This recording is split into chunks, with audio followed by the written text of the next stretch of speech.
तो आज हम डिस्कस करेंगे ट्रिक 2 एक समान त्वरित गति। तो एक समान त्वरण है क्या कि अगर त्वरण की दिशा और परिमाण दोनों ही समय के साथ नियत रहे, त्वरण की दिशा व परिमाण दोनों ही समय के साथ नियत रहे तो उसे हम एक समान त्वरण कहते हैं। तो हम एक एग्जाम्पल लेते हैं कि मान लीजिए एक वस्तु है जिसका त्वरण 6 मीटर प्रति सेकंड स्क्वायर है और वस्तु विरामावस्था से या स्थिरावस्था से प्रारंभ करती है। तो यहाँ हमने माना एक वस्तु t0 पर विरामावस्था में है तो उसका प्रारंभिक वेग 0 होगा। अब ये वस्तु 1 सेकंड में जब गति करती है तो इसका वेग 6 मीटर प्रति सेकंड से बढ़ जाएगा, क्योंकि इसका त्वरण है 6 मीटर प्रति सेकंड स्क्वायर। तो हर 1 सेकंड में इसका वेग 6 से बढ़ेगा। तो 2 सेकंड में इसका वेग हो जाएगा 12 मीटर प्रति सेकंड और 3 सेकंड में इसका वेग हो जाएगा 18 मीटर प्रति सेकंड। तो यहाँ अगर हम औसत वेग देखें तो वो होगा विस्थापन बटा समयांतराल। तो विस्थापन हो जाएगा औसत वेग इंटू समयांतराल। तो औसत वेग होगा प्रारंभिक वेग प्लस अंतिम वेग बटा 2 इंटू समयांतराल t। तो t0 से t1 तक का विस्थापन क्या होगा? तो t0 पर इसका वेग है 0 और t1 पर इसका वेग है 6 बटा 2 इंटू समयांतराल 1 सेकेंड। तो जो दूरी आएगी या जो विस्थापन आएगा t0 से t1 तक वो आएगा 3 मीटर। उसके बाद अगर हम t1 से t2 तक का विस्थापन देखें तो t1 पर वेग है 6, t2 पर वेग है 12 बटा 2 इंटू समयांतराल 1। तो यहाँ हमारे पास जो दूरी आएगी वो होगी 9 मीटर। उसके पश्चात हम t2 से t3 तक का विस्थापन देखें तो t2 पर इसका वेग है 12 और t3 पर इसका वेग है 18 बटा 2 इंटू समयांतराल 1। तो हमारे पास जो दूरी आएगी वो आएगी 15 मीटर, या जो विस्थापन आएगा वो आएगा 15 मीटर। तो यहाँ पर विस्थापन का अनुपात अगर हम देखें तो 3:9:15 यानी 1:3:5। तो हम ये कह सकते हैं कि यदि कोई वस्तु विराम से प्रारंभ करे और नियत त्वरण से गति करे तो उस स्थिति में उसके विस्थापनों का जो अनुपात है वो 1:3:5 होगा जब समय अंतराल नियत होंगे। तो यहाँ पर यदि वस्तु स्थिरावस्था से प्रारंभ करे तथा नियत त्वरण से गतिशील हो, स्थिरावस्था से प्रारंभ करे तथा नियत त्वरण से गतिशील हो तो क्रमागत समान समय अंतराल में विस्थापन का अनुपात 1:3:5:7 होगा। तो हम एक और उदाहरण लेते हैं। मान लीजिए एक वस्तु t0 पर विरामावस्था में है, उसका वेग है 0 मीटर प्रति सेकंड। t1 पर वो जब गति करती है तो उसका वेग हो जाता है 10 मीटर प्रति सेकंड, t2 पर उसका वेग हो जाता है 20 मीटर प्रति सेकंड और t3 पर उसका वेग हो जाता है 30 मीटर प्रति सेकंड। तो अगर हम देखें कि वस्तु का त्वरण क्या है तो हम गति की प्रथम समीकरण लगा सकते हैं। अंतिम वेग है 30, प्रारंभिक वेग है 0, त्वरण हमें ज्ञात करना है और जो समय लगा वो लगा 0 से 3 यानी 3 सेकंड। तो यहाँ से हमें त्वरण जो प्राप्त होगा वो होगा 10 मीटर प्रति सेकंड स्क्वायर। तो यहाँ t0 से t1 का विस्थापन क्या होगा? तो t0 से t1 का विस्थापन निकालने के लिए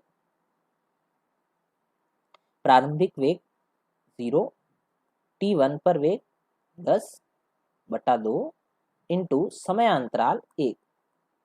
तो जो विस्थापन होगा वो होगा 5 मीटर। उसके पश्चात t1 से t2 तक विस्थापन, तो t1 पर वेग है 10, t2 पर वेग है 20 बटा 2 इंटू समय अंतराल 1।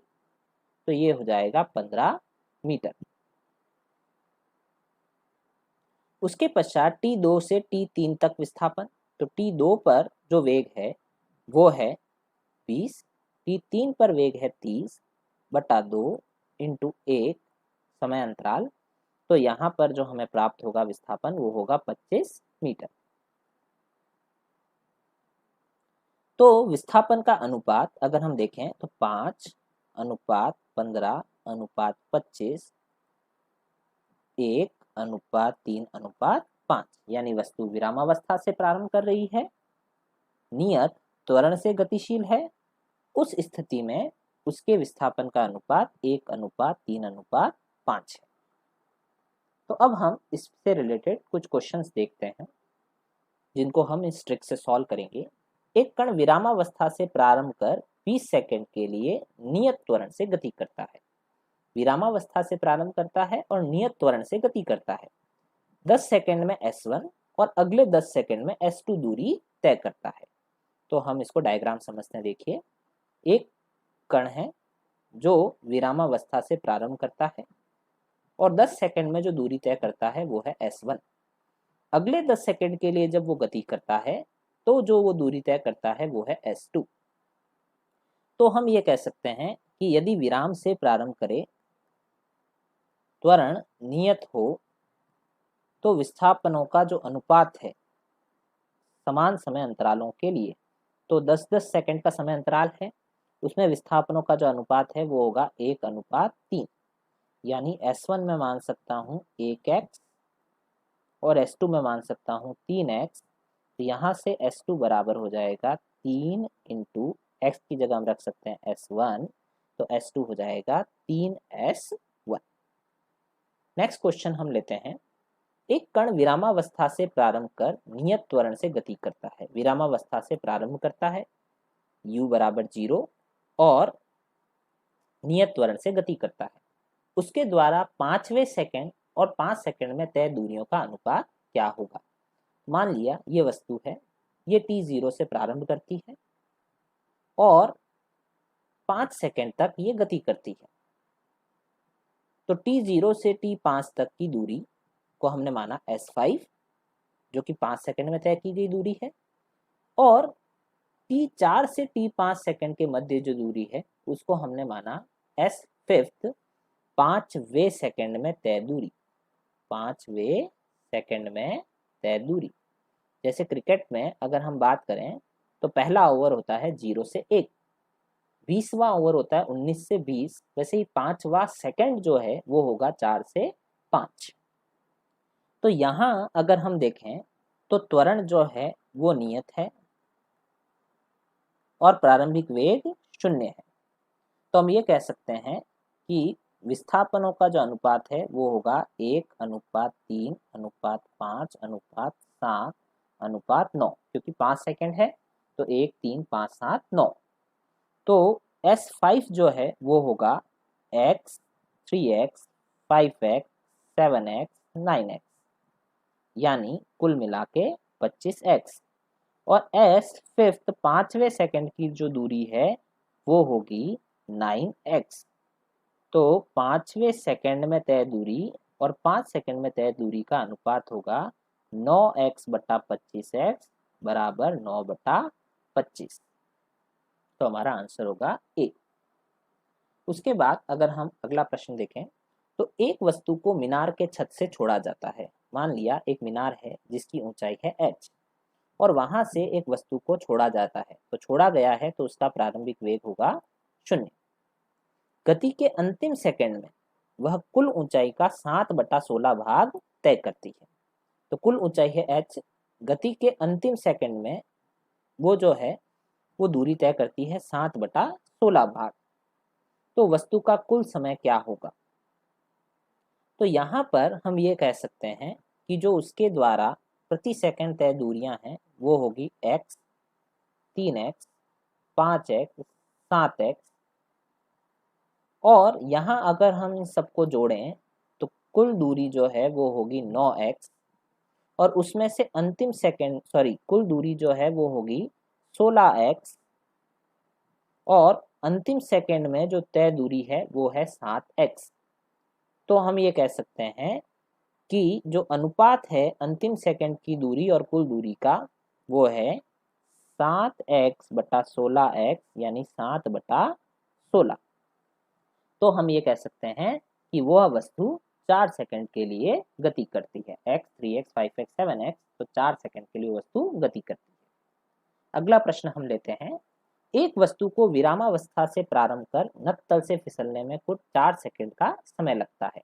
माना एक वस्तु है जो विरामावस्था से प्रारंभ करती है, प्रारंभिक वेग 0 है, और इस वस्तु पर जो त्वरण लगेगा वो होगा g sin थीटा, जो कि नियत त्वरण है, और यह वस्तु यहां से प्रारंभ कर नीचे की ओर फिसलती है, और उसको जो समय लगता है वो है 4 सेकंड। तो 4 सेकंड में उसके द्वारा तय दूरियां, कि प्रारंभिक वेग 0, नियत त्वरण, तो उसके द्वारा तय दूरियां होगी x, 3x, 5x, 7x, x, 3x, 5x और 7x।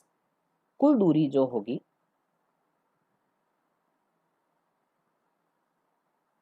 वो हो जाएगी 16x।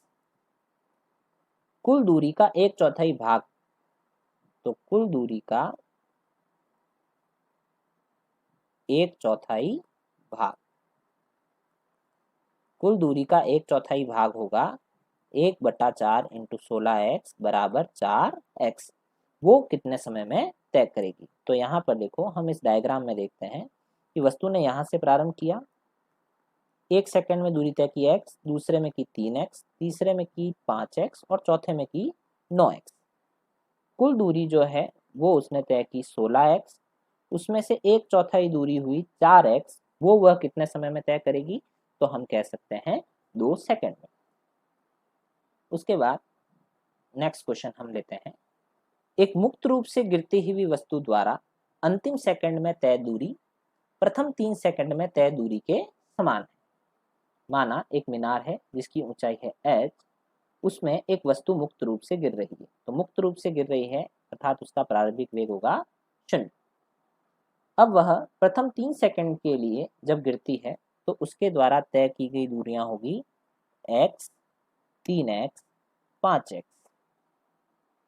उसके पश्चात वह अंतिम सेकंड में भी इतनी ही दूरी तय करेगी। तो प्रथम 3 सेकंड में जो कुल दूरी उसने तय की है वो की है 9x। कितनी दूरी तय की है? 9x।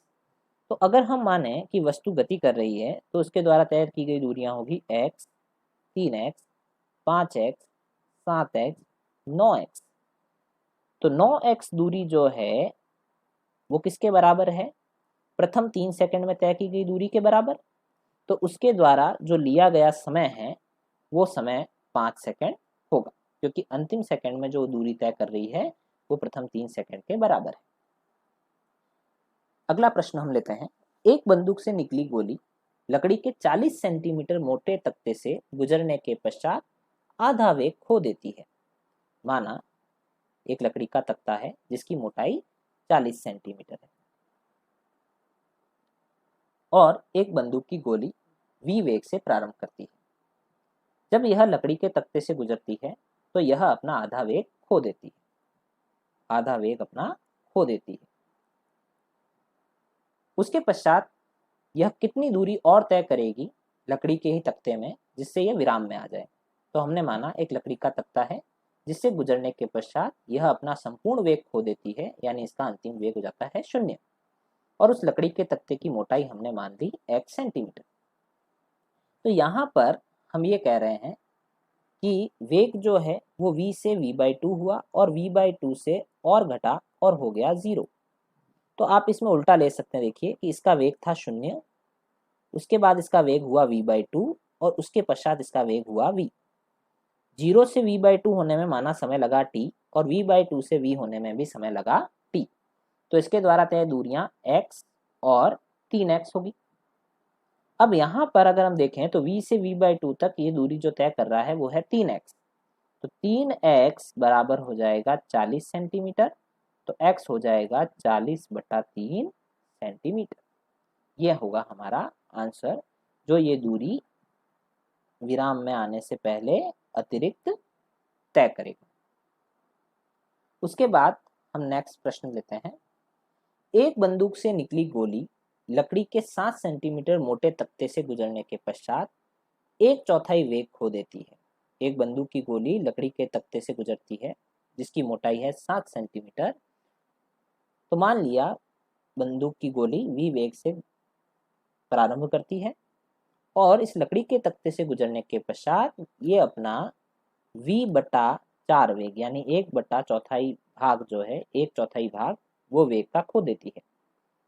तो अगले लकड़ी के तख्ते से गुजरने के पश्चात यह विराम में आ जाती है। तो इस लकड़ी के तख्ते की हमें मोटाई ज्ञात करनी है, यानी यह कितनी दूरी और तय करेगी विराम में आने से पूर्व। तो हम यहाँ पे देख सकते हैं कि इसका अंतिम वेग 0, उससे पहले v/4, v/2, 3v/4 और v।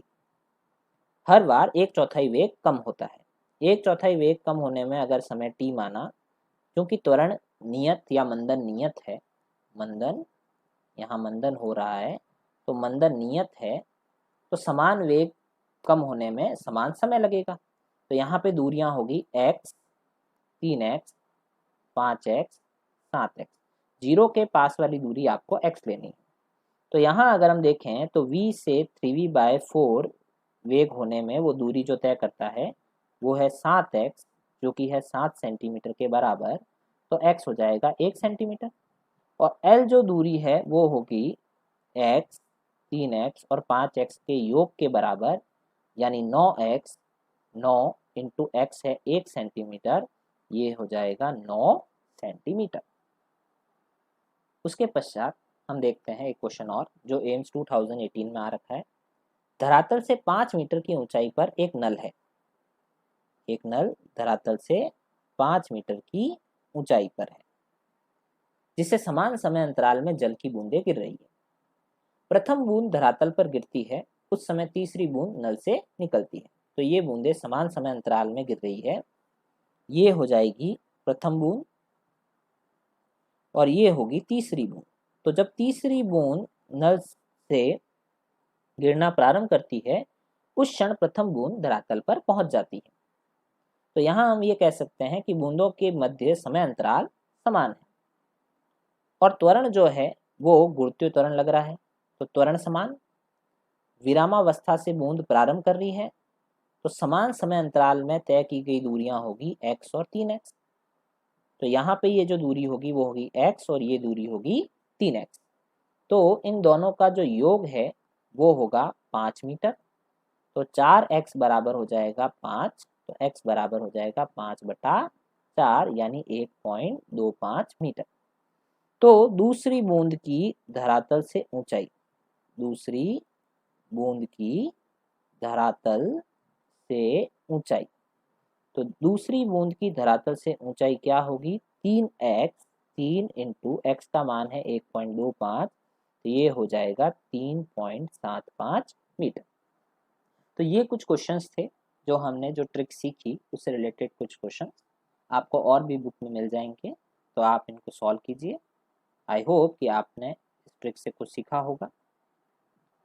और भी ट्रिक्स जो है वो जानने के लिए आप चैनल को सब्सक्राइब कीजिए।